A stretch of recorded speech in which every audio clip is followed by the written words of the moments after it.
Welcome to the Energy Espresso Podcast. Power Hour is a monthly episode where Dave Bosco and Travis Simmering get together once a month to talk about power, life, and golf, and how innovation is reshaping the energy world faster than ever. VIOTAS is a global leader in smart grid technology and demand-side solutions. In Texas, VIOTAS is connecting flexible industrial loads and distributed generation to ERCOT to deliver demand response and ancillary services that keep the Texas grid reliable and balanced in real time. For more information, please visit www.viotas.com. And now, back to the show. Good afternoon, everybody, and thanks for joining today's episode of the Energy Espresso Power Hour. My name is Dave Bosco, and I've got my co-host with me, Travis. And we're here at the DEP BBQ in Midland, Texas. And Travis, I'll tell you what a beautiful freaking day. They just continue to nail in at this conference. Like, it's bigger and better.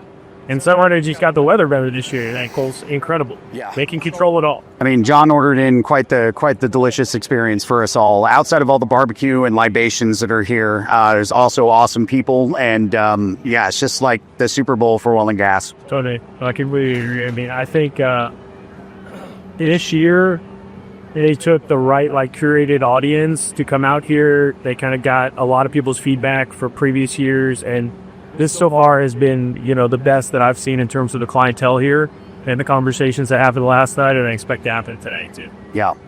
And to the conversations, look, folks, we got a special sponsor of the Energy Espresso going on a quarterly basis, VIOTAS. And they're a QSE or Queasy or Qualified Scheduling Entity. There's a lot of different names you could kind of refer to on their services. We've got Paddy Finn as well as Del Hilber joining us today on the Energy Espresso. Paddy, Del, how are you guys doing? Great. It's great to be here. It's another beautiful day in the Permian Basin. And as you said last night, some great conversations, had some great people. Yeah, I love it, man. This is, look, I'm looking forward to our conversation, and Del was on the podcast about a month and a half, 2 months ago. Yep. And so he had shared with me some kind of insights about you, Paddy, and kind of the origin story of VIOTAS. And from our initial conversations, look, I think this is going to be a fantastic insight into the market and understanding what you guys do. You got to forgive me, Travis and I, we can kind of bounce around sometimes just because we move quick. And, but this should be fun. And with this being the Energy Espresso, we got to get the conversation energized. So we walked over across the way because apparently ProPower, is not providing the generation solution for this tent that's over here. So they had an electricity issue, and we had to go ahead and call an audible, which that's what life's about, right? And so headed over to the DCS tent, and they obliged to serve us some espresso. So why don't we go ahead and have the mystery espresso, and let's get the conversation energized. That's great. Cheers, gents. Cheers, guys. Good. I like it. Yeah, not bad. You did a good job brewing. It's pretty. Yeah, I mean, listen, I'm a simple man. I can do basic things. He was a pretty idiot proof sheet. Yes. Hey, you did a good job. Yes. So dumb Dave can do it. So, getting the conversation started. So, got some intros to VIOTAS with the podcast with Del. But, Paddy, I think it's really interesting for me to be able to frame up. You got a piece of hardware, and for folks on the video, want to have Paddy and Del kind of unpack some details about this. But for the folks who are not able to watch and are listening right now, we got a piece of hardware sitting right here in front of Paddy. Mm-hmm. And Paddy, explain for us kind of what is VIOTAS, what services do you offer to clients, and what does this hardware kind of come into the mix? Like, what does it do? But I suppose, first of all, to kind of give some context, right, is that the world over, power systems are facing a lot of constraints, and this is getting more challenging as time goes on. So our focus as a business is to try to deliver value to the power system by getting flexibility from electricity customers, and that delivers then value back to those customers who are providing those services. And I think now more than ever, this is becoming increasingly needed. But I suppose kind of to go back to our genesis as a business, it's not just about why we started, but where we started as well, right? So VIOTAS originally started in Ireland. And Ireland is quite a small market relative to Texas. It's about 1/15 the size. But there's a good phrase about Ireland is that we're small enough that you can get things done, but we're big enough that it counts. So Ireland serves as a really good petri dish for other markets internationally to kind of see how we can deal with, we're an island grid, very similar with some DC ties then as well. We have a lot of renewable energy on the system. So Ireland is running at around 40%, just over 43% of our electricity is generated by renewable, intermittent electricity, a lot from wind, mainly from wind. Yep. And we've got a lot of data centers in the system as well. So the same kind of challenges that you're facing here, we're facing there. But as a percentage, if you want to stress test any system, right, an engine or otherwise, what you do, you crank up the dials, right? So if we look at Ireland, it's about a 6 gigawatt peak system. 22% of our electricity consumption is now data centers, and we also have about a gigawatt of DC ties to other countries as well. So we can really kind of see, well, what happens in a power system when you're dealing with that. But when we started VIOTAS, we weren't at that stage yet in Ireland, but we were looking forward just to what was going to happen next. So me and my co-founder Duncan, we were looking at, well, how can we start to now solve some of the challenges using existing resources on the grid, right, in terms of what's going to be faced there. And the reality is that no matter what circumstance happens on a power grid, the one thing that you definitely have is customers. It's the whole purpose of a grid, right, is to have electricity customers.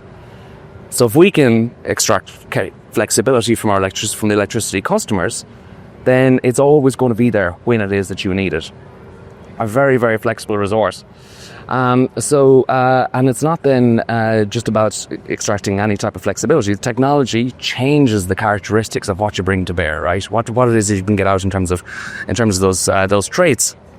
So, it's demand response and demand side flexibility. It generally, be it demand or generation, embedded generation, turn things on, off, up or down, right? Yep. But I'd equate that to saying like that a pianist's job is to press black and white keys, right? It's not that. It's actually, it's the how you do it just entirely changes the service that it brings to the grid. So I think one thing we recognized very early, and this is back around 2012, is that really for scalability, we had to enable automation of demand side flexibility on large sites. But of course, everywhere, one of the key barriers to that is that you're working with plant that is absolutely critical to the operations of the businesses that you're working with. Yep. So if If it doesn't work, get fired.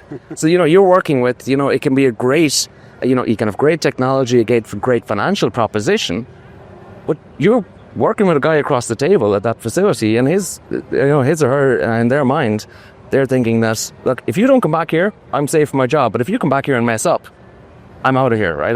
I'm in trouble.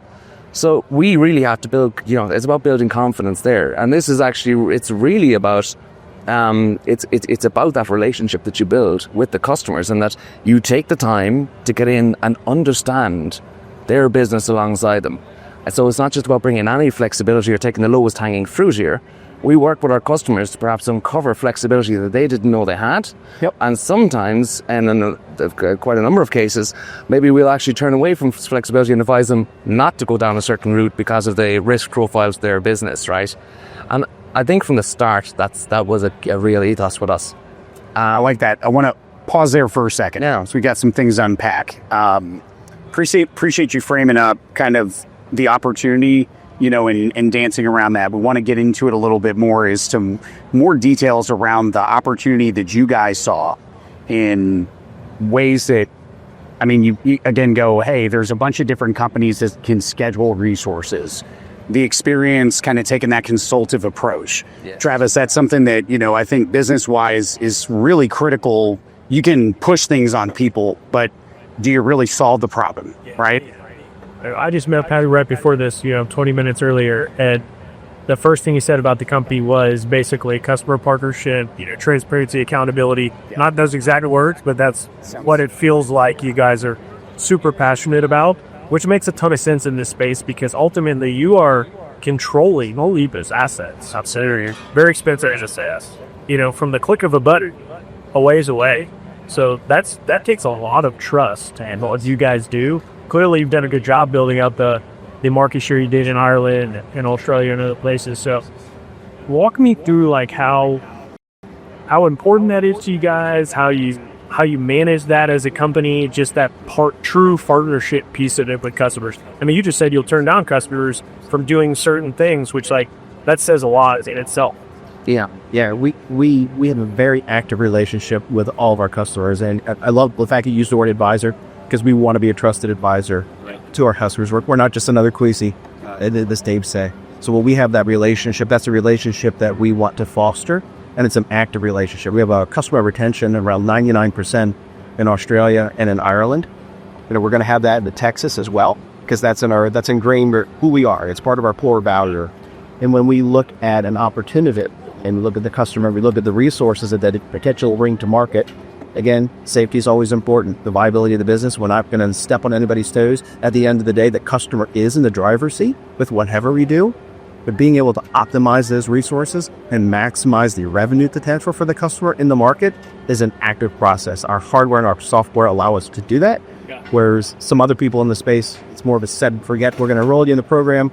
We'll sign the contract. When that's up for renewal, we'll call you a couple months before that happens, and we'll get you to re-up with us. That's not our approach at all, though.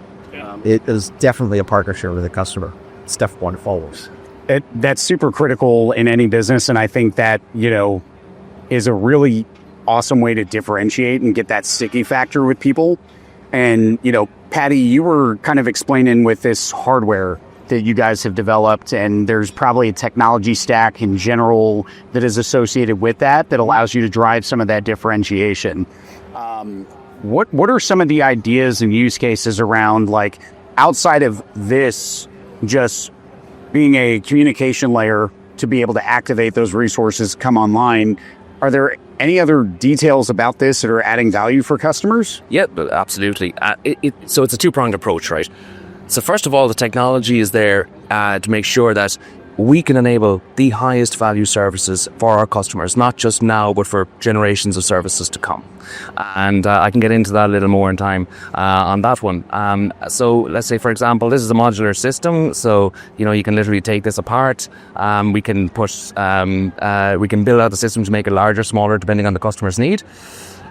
This power meter module here, it's monitoring 8,000 times a second. Right? So it's going into absolutely the fine-grained detail in terms of what's happening on customer sites. Super high resolution. So we can do things with our level, also with the level of communication we have. One example is that all of our sites are communicating with us every second and giving us summaries as to what's happened. And we're building all our models are being rebuilt every second as to what's going to happen next on the next horizon. So we can do things, for example, across hundreds of sites, we can provide a proportional response to a frequency event. So from a grid operator's point of view, it actually looks like the type of proportion of response that you get from Governor Droop on a generator, right, in terms of how it drops. So we can change all the frequency set points every few seconds on all of our sites, depending on how much each of them are available for. We can actually localize and bias that towards areas where there might be a particular constraint on the system or otherwise. Then we also have a lot of data there that we're now building out more services for our customers here. So again, we keep each power meter is gathering about 40 gigabytes of metering data every day. Wow. So when our customers face a challenge on their site, we can then dig into that data and we can find what they haven't been able to see. And we've had some really, really interesting examples of this over time where customers have, inadvertently blamed issues that they faced on site on the wrong thing, right? So I remember in one case we had a site and the site was modulating by 6 megawatts every 40 milliseconds. Wow. Just if you think about that, right? Think about that's a lot. That's a pretty deep hunting. Yeah, and this happened for a number of seconds, and next thing the piece of equipment had failed, and they thought it was just the entire equipment failure piece. But we were able to figure out that there was a calibration issue with the piece of equipment. Wow, that ultimately caused it. We've had other instances where customers were about to upgrade transformers because they thought that was the bottleneck, whereas they actually needed soft starts on motors. And we were able to kind of get into this kind of detail and do this remotely without having a consultant engineer on site. Yeah. And there's even been other instances as well where a customer may have a line to ground fault, right? They have an outage on the site. But if this is a large semiconductor manufacturing plant, they don't know if they can re-energize the site. They actually don't know what's just happened. Yeah. Can they start re-energizing it, or are they just going to reintroduce the fault? Again, very quickly we can ascertain that and get that back. So that's the first prong, right? So technology is there to allow us to deliver the fastest services. And in Ireland, the fastest ancillary service we have requires us to have full load drop within 150 milliseconds. So that's probably one of the highest speed services anywhere in the world. And this system in many instances will be doing it in our sites in less than 60 milliseconds. So, and certainly well within that time frame. So when we would have, let's say, for example, built out our business in Australia, the services that we were offering there weren't it wasn't the highest value services. But we knew that coming down the tracks, there was going to be a requirement for higher speed services. So when we then built all of our portfolio there and built one of the largest portfolios in the market there with this technology, when the market advanced, all those customers, day one, were able to take part in sub-second service, and that was the highest value service at that point in time. Wow. So that's where I guess the hardware's a key enabler there as well. And then from the customer relationship point of view, just back to that point that Del mentioned, how we work with our customers is to fully understand their business and all the key traits and characteristics of the different loads, how they interact with each other, so that we can actually work with the customers and develop a deep understanding as to what happens in these events, and we can help to actually sometimes extract a lot more value from the market than they thought they were going to be able to get. But what's key is making sure that when we install with our customers, that those customers are effectively future-proof for future services. Yeah. And just like Adele's point, when you're saying like 99% customer retention, that's in a market where I think about 35% of our inbound customers are actually leaving competitors to move to us for the higher value we can offer. So that level of retention isn't normal. But with us, then it's about how do we continue to build out new services for our clients, and that's what we've done in Ireland, done in Australia, and that's what we're doing in Texas now. That's really neat.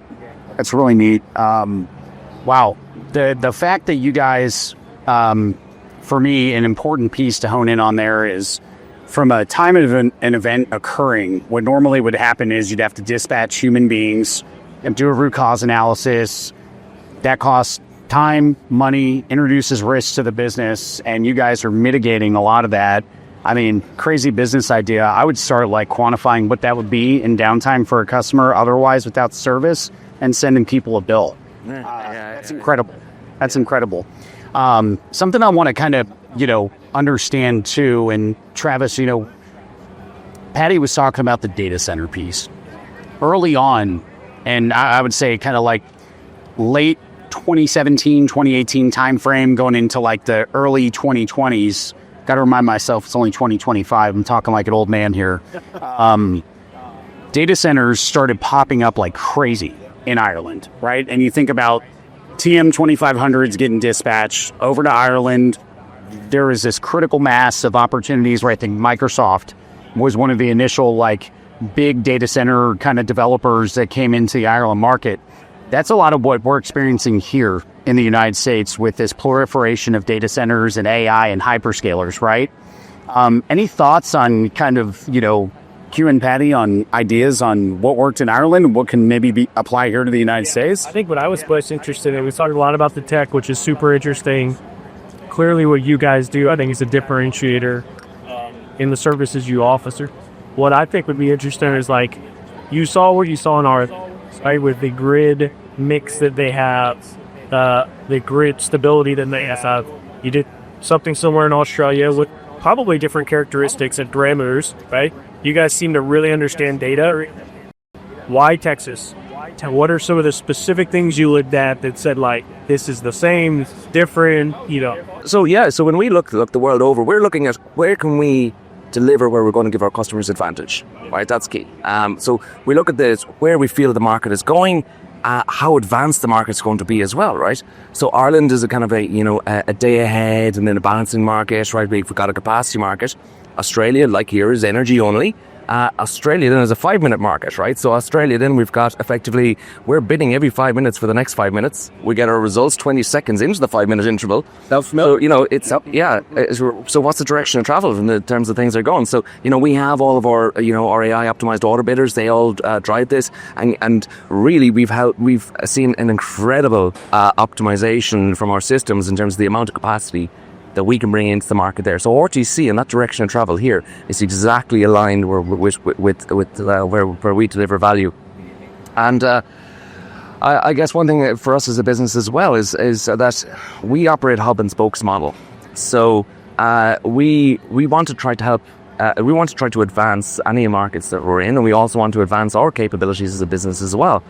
So with the hub and spokes model, there's 3 main disciplines, I would say, for a demand flexibility provider, right?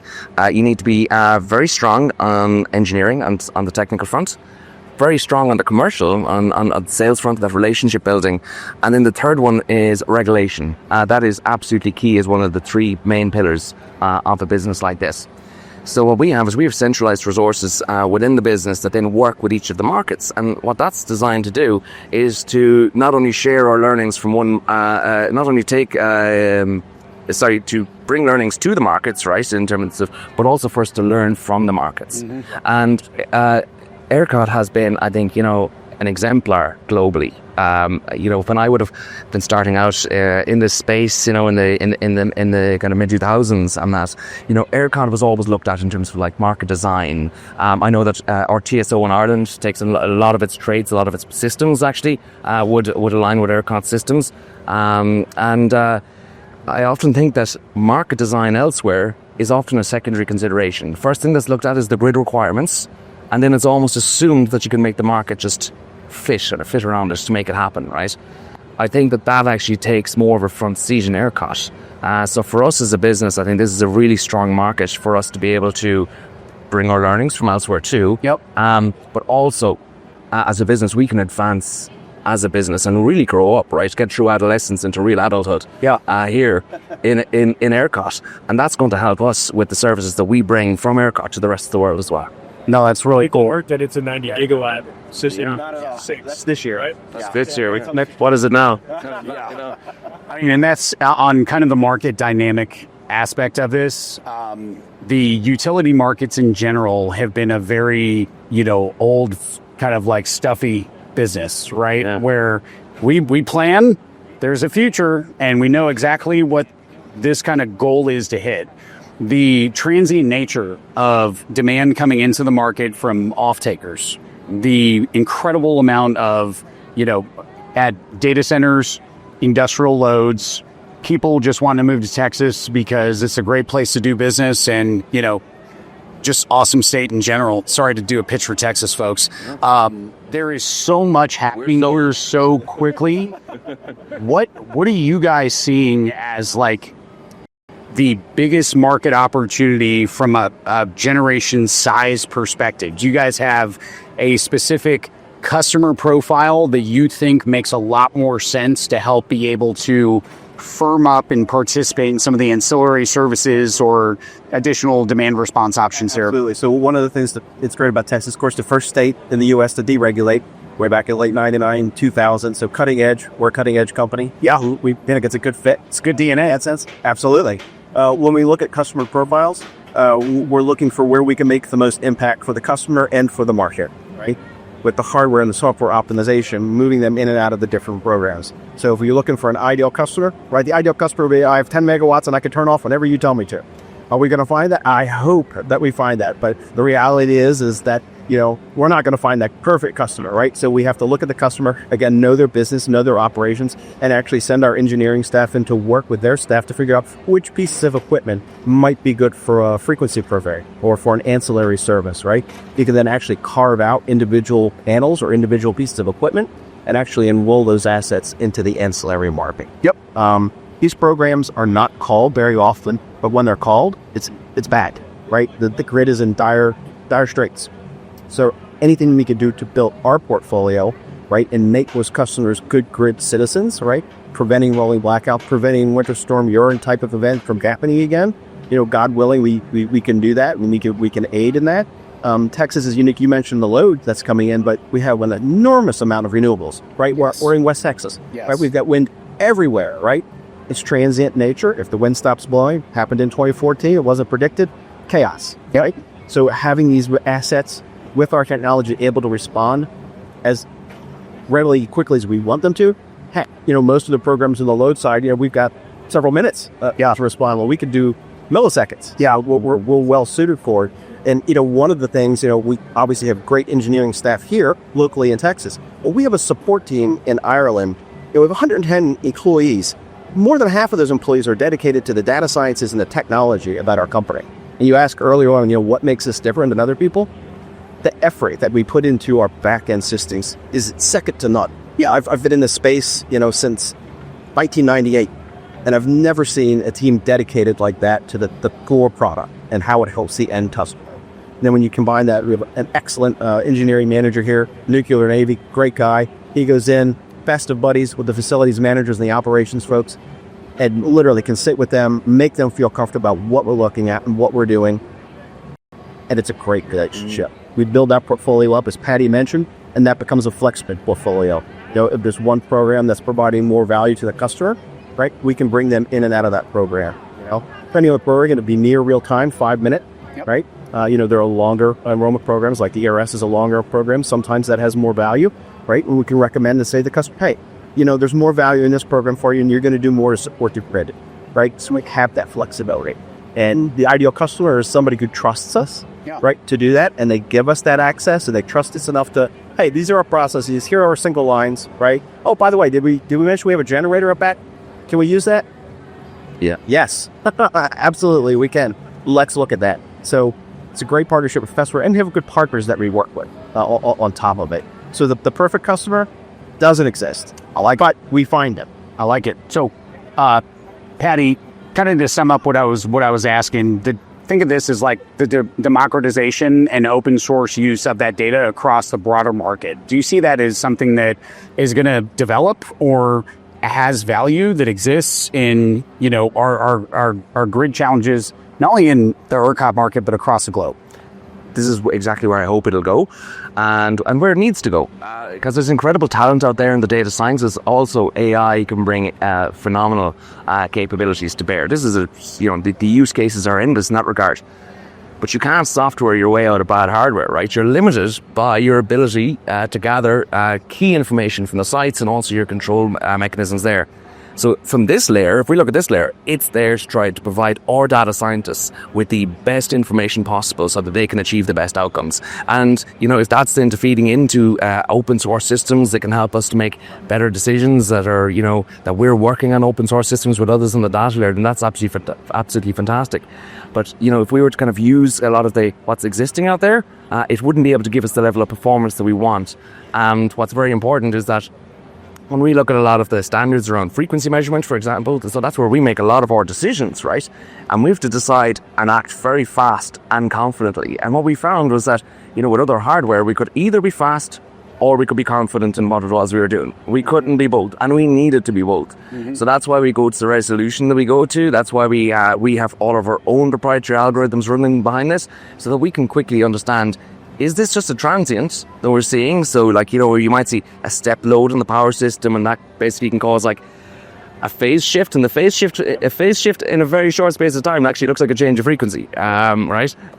But we need to be able to discern that super quickly, that no, this is a grid-wide event, take action, and confidently. So we're not, interacting, we're controlling everything from kilns and cement plants to dryers and pharmaceutical plants to generators and data centers. We need to be 100% confident in the decisions we make, and we are 100% confident in the decisions. But, we want to build those layers so we can give the best data then to the data scientists. And I think what we've seen around what that can achieve, actually, my background is electronic engineering, right? But the data scientists, then I just see what they do, and it's in my mind, it's one step away from just sheer magic. Yeah, no, it's super cool, and just the brain power there is incredible with those people. It is, and so one thing that's really cool. So a lot of this data that we're using for these programs is reportable to ERCOT or even the utility already today. Okay, so that data is being shared. Now, it's locked down a bit, right? It's not necessarily socialized, but as a market like Texas is open, right? And you can look back and you say, hey, I don't know what resource this was, but here's what it did, and this is how it performed, right? We're sharing that, right? It's part of the M&B process race programs. We have 2 U.S. patents in place already for our solution. I think maybe one more out there being looked at. Mm-hmm. Yep. So, we've got the bones, we've got the solution. Yeah. If it gets to the point where that sharing goes beyond the ISO, it goes beyond the utilities, it's there. And Sounds like a licensing opportunity. You really. Can I ask you guys? Yeah. So just in terms of, and we've been going back and forth asking you, so please. yeah, no, so this is great because, like, what I'm talking about and what I'm see is as the challenges going forward. You guys are dealing with the customers at the cold face of this, right? You're dealing with the customers that are bringing the power on board, right? They are having it at their facilities. What is it that's going to help those customers to get more engaged in interacting and being a part of the operation of the power system rather than perhaps, islanding their operations from the power system, not necessarily electrically, but, they're going to have these generation assets that might transition from being prime power to being secondary in time. Yeah. And, what do you feel are the kind of key motivators of those to take part in the grid of services? I got some thoughts. Why don't you kick it off, Travis? Yeah, I mean, I would say most customers have a desire to do that, right? And they're not doing it because they don't want to. They either don't understand it or, the challenges to do what you're talking about and connect to the grid and actually offer that type of solution just may be too challenging today at the market. I don't know that there's enough that we've done to enable that to do. We could talk about the revenue streams that it creates, but the process to get there really hasn't gotten that much easier, quite honestly. And so I think that's I would say number one. Right? And number two, they probably don't have as good education on it as they probably could, right? And so that's a piece that we're going to see as this power kind of thing continues to grow and stay in the news and all that. I fully expect people are going to better understand the opportunities they have to work with the grid versus either be on the grid or missing, right? And it's very few today, I think, outside of big sophisticated customers that really understand that value. Yeah, I totally agree with that, Travis. I got a different perspective on it. Kind of to what you framed up, Paddy. Look, people are making decisions today to go with the service that our company offers, and the reason we developed this is because the grid is not there, and the grid is not there as a broad kind of concept. We have a house of cards, is I guess the best way to frame it up in the United States from a grid perspective. You've got the aged infrastructure that is the transmission systems that even if we had all the generation resources available today, there's a bottleneck in the highway to get it to the endpoints. Yeah. So A, that's got to be fixed. B, I think in the future, as there is generation resources that either don't make sense because that's for us to, be able to make that attractive for a customer from a value proposition standpoint, hey, the grid infrastructure piece of this, transmission distribution systems, that gets addressed. It should be a no-brainer. With us focusing on oil and gas, just as a microcosm, right? There is a huge amount of natural gas production that happens in the United States. Hence why LNG is booming. Gas generation is back in vogue because it's the only thing you can tap into very, very quickly and make a meaningful impact, and it's cheap. Oil and gas companies are going to want to monetize that resource in different ways versus just selling the commodity. Yeah. And so there's concepts and ways to kind of partner with those folks to take the generation resource and service we're providing, which is that kind of utility approach, and connect it to the grid. Yeah. But I think for that grid connection to happen, it's got to get easier. The regulators have to be more willing to be going, hey, if you are a qualified generation company, there should be a model and a standardized, IEEE kind of spec that goes, this will be able to connect to the grid. If that can happen, the process should go from, 9-18 months to 2 months, right? Especially if it's been there for a good while. But I think there's a lot regulatory-wise that has to change, and there has to be an investment in the grid. I'm not confident personally that the investment in the grid piece is going to happen as quickly as everybody wants to. So it's going to push to the fringe all of these generation resources occurring behind the meter. And I almost look at, I'm rambling here, but it's good. You look at Texas and you separate it into the sections and the zones that we have today. Yeah. At what point does ERCOT go, we have plenty of generation resources in the specific, zone area. Why don't we disconnect and have like a breaker open up to be able to relieve some of the pressure that does not need to come from this high transmission highway of electricity going from East Texas to West Texas, right? Crazy idea, but make it work like a network would actually work, right? I think there's got to be a rethinking of the way that we're approaching the grid. Yes. Shameless plug. Yeah. That was my really simple way of saying it's too hard today. Yeah. And you know me, you're brevity. I kill words. Yeah. So look, on the regulatory side, obviously this year we had SB 6 coming out of the Senate, giving the PUC a directive, right? Large loads, right? But if you dig into SB 6, there are other things, right? We talked about data centers. They're installing generation. Do they have to support 50% of their load in generation or something? Making that recordable to the PUC so that they know what's out there and what's available, even if it's not initially grid connected, standard old, dirty standby diesel engines, knowing they're there, right? And they can take that load rather quickly. They can ramp rather quickly to market. So I think that is happening, like with any big state or organization like ERCOT, PUC, or the Texas legislature. It's not a fast process, right? And then when you add in, the legacy utilities who are responsible for building out that highway of interconnections and high tension wires, it's not a fast process. A fast 17 years in the utility world, nothing happens fast, right? A fast project, for somebody in a standard utility is 5 years. Well, that's a lifetime, right? We need things quicker than that. And yeah, it's definitely, in all fairness, they were never mill foot out, right?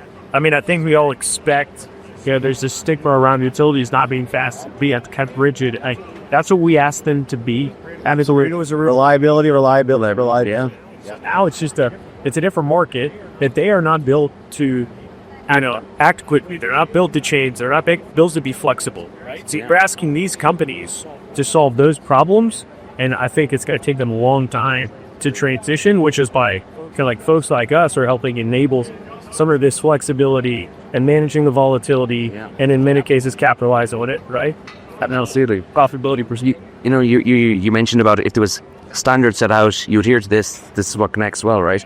But even just helping, I think, so the customers understand at design phase what's going to be in their interest to do now to help them to provide these services later. So even, for example, if you're looking at building out generation assets on the site that are backup generation assets, and you might want to start using them for more grid-based applications, you should look at having NOx abatement, right? Emissions abatement on site. Yeah. Then you also have to look at your interface protection as well on the site and the control philosophy around that, because I think with customers, if when it's built to just be backup and you're assuming that when it's used that the grid is off, then that is a different mindset versus running this generation live on load and having your interface protection like a snarling watchdog that you're worried about, right? So what you need to do is make sure that from the start you've considered what your secondary use is going to be of these and design it in, because if it's designed in from that stage, it actually makes it very safe to operate. And in your customers, it's extraordinary difference. Like the customers who participate with us, the confidence that they have in their generation, the backup generation, because they see it running, right? Yeah, it's a hospital. If it's these kind of facilities, it's built to run. Don't worry, you can start at any time. We know it's going to run. Somebody who hasn't run the generation in 6-12 months, they are just living in fear of what's going to happen when that engine starts. But so I think we need to kind of make, when these assets are being built out, have at the design phase that philosophy. We want to be able to use this, and that I think takes some probably reasonably minor changes at that stage. That gives a huge amount more utility to the assets in the long term. And just simplification to that part, right? When you're talking about, really easy to go look up exactly what you need from factory from a type of equipment, and it's just right. You need to probably prompt ChatGPT. So it's just not easy, and that's the piece that I think is that takes collaboration between different groups of the regulatory side. And that's hard, but we have to get there because the grid is not simple. It could be simpler now, and that would enable a lot more. Yes. What you're seeing in terms of SB6 at the moment, parallel that we've seen with that is where we've seen large transmission connected customers in Ireland. The transmission system operator mandated that if they get an instruction to say you have to drop your load to 50%, they have to do it. Otherwise, they could face disconnection, and that's just to have as a kind of a tier defence beyond when they've exhausted all market-based options before you have to kind of get into your residential curtailment, because we have to remember residents are voters, right? So when it comes to what they're trying to prioritise, they really do there. So I think here it's been thought through in advance of getting to that point. And I'm really interested to see what comes out of that, because I think it's a good opportunity for some really elegant solutions to be brought to bear in the design phase of these new facilities. Yeah, I can't wait for SB6 to actually be fully published and understand like the devil in the details associated with that bill. I think it's got a lot of people kind of on the edge of their seat, because there is so much planning happening right now, and speed and sequence in this market is like absolutely critical. And if your project is planned on X today and a month from now, Y is a pretty big engineering and planning effort. It's going to put a lot of folks, in a tight spot, especially with the insane amount of capital that is being poured into generation, data centers, all the things and stuff associated with what's driving this like momentum in the market today. Yeah, absolutely. Last thing that I wanted to kind of touch on is like, look, we're seeing a ton of generation being built out. I'm of the opinion not all of it's created equally, and not all services are created equally, but that's why we got a free market, right? Is there a risk of, to the grid in general, of too much generation that isn't designed properly to actually address some of these scenarios within this SB6, not knowing what's in it, that is going to create more havoc and drive more instability in the grid? Definitely a possibility, right? So any imbalance is an imbalance, right? Deviation one way or the other, I don't care if it's load or generation side, it's very important. To their credit, the utilities do have a very regimented process for the interconnection agreement for generation. It's trusted from Stride. They have protective relays and protection equipment in place, not just to prevent, their employees from getting injured, but also preventing damage to the grid, so that we don't necessarily see those wild swings. But it becomes just like the situation with the renewable and intermittent, right? How do we balance that, right? What program is in place, whether it's frequency, or some other kind of demand side program is in place to help balance that back out. So we could potentially be reintroducing more of that kind of profile into the market. I think, though, with proper design and the proper interconnection process, which, albeit slow, is very regimented process, to their credit. They cross their T's and dot their I's. Not just anybody can do it. Yeah, it's supposed to snuff out all of the folks who are not really requiring, with P stamps and all that good stuff. So while slow, it is a very good process. Yeah. And I think part of that obviously is to protect the grid and prevent things like that from happening, for sure. No question about it. Yeah. This is why I love this market, right? And why I'm learning so much from it is because I think ERCOT are really good at getting ahead of these things. I don't know who else does it better. Really good. And then also making it happen on the ground, right? So, you're talking about like you're being explicit about the fault ride-through capabilities of these assets, right? If you want to connect onto the system, these are your fault ride-through capabilities that you need to have, and that's imperative. That's absolutely imperative to running, particularly a power system as it becomes maybe lower inertia, right? Yep. Is your fault ride-through capabilities are huge, and you've got tough fault ride-through capabilities, particularly for inverter-based connections on the system. I think an important one to look at is actually the fault ride-through capabilities of your demand, of your large demand. So that's where we faced somewhat of a challenge that I think Texas is well primed to get ahead of, is around ensuring that your demand stays connected in a deterministic way when there's a problem on the system. Let's say in Ireland, if we have the threat of losing, if we have 22% from a single customer type, right, in data centers, it's a big threat to the power system. How will they react when there's an over-frequency event on the grid, right? If you lose a lot of demand at that point in time, that's a big threat to the system. Yep. And I think just here, from what we've seen in terms of the approach on the generation side here, I think the market here is going to be really good at getting ahead of that. We've seen, we know other markets elsewhere where they're facing a light and they don't see it's a train. I think ERCOT, a lot of the studies that are done here are used to inform operators all around the world. So like I'd have just a high degree of confidence that the challenges that will be faced will be well modeled, and that the regulations and the requirements that are being put in place, I think they make sense. Yeah. No, I like it, man.